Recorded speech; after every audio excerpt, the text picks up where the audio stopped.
कार्तिक शुक्ला प्रबोधिनी देवोत्थानी एकादशी। इसकी अनंत महिमा है। इसकी महिमा का गान करते हुए भगवान श्री कृष्ण ने युधिष्ठिर से कहा, हे युधिष्ठिर, कार्तिक मास के शुक्ल पक्ष की एकादशी का नाम प्रबोधिनी एकादशी है। इसमें भगवान विष्णु जाग जाते हैं। इसलिए इसका नाम देवोत्थानी भी कहा जाता है। इसके महात्म की कथा ब्रह्मा जी ने नारद ऋषि से कही थी।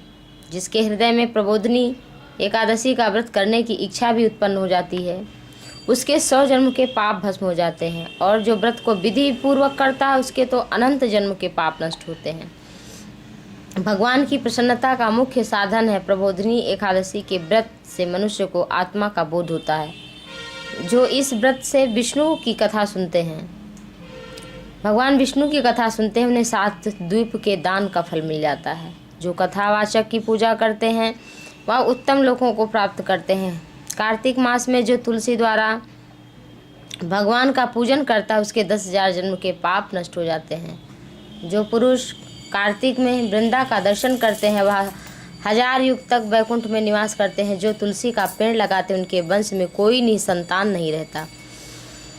जो तुलसी की जड़ में जल चढ़ाते हैं, दीपक जलाते हैं, उनके वंश में सदैव प्रसन्नता बनी रहती है। जिस घर में तुलसी का पेड़ हो उसमें सर्प देवता निवास करते हैं। यमराज के दूत वहाँ स्वप्न में भी नहीं आते। जो पुरुष तुलसी वृक्ष के पास श्रद्धा से दीपक जलाते हैं उनके हृदय में दिव्य चक्षु का प्रकाश हो जाता है। जो शालिग्राम की चरणोदक में तुलसी मिलाकर पीते हैं उनके निकट अकाल मृत्यु तो आती ही नहीं, और सारे रोग नष्ट हो जाते हैं। पुनर्जन्म को प्राप्त ही नहीं होता है। ऐसी पतित पावनी तुलसी का पूजन इस मंत्र से करना चाहिए।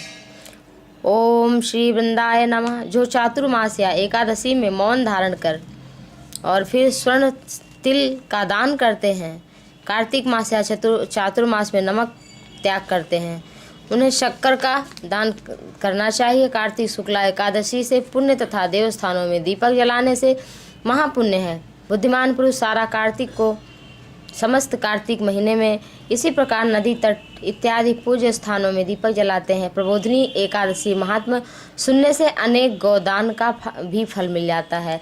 इसलिए कार्तिक मास में देवोत्थानी एकादशी व्रत जरूर करें और भगवान की कृपा मात्र एक दिन निराहार रहकर उनकी आराधना करके प्राप्त करें। जय श्री राम।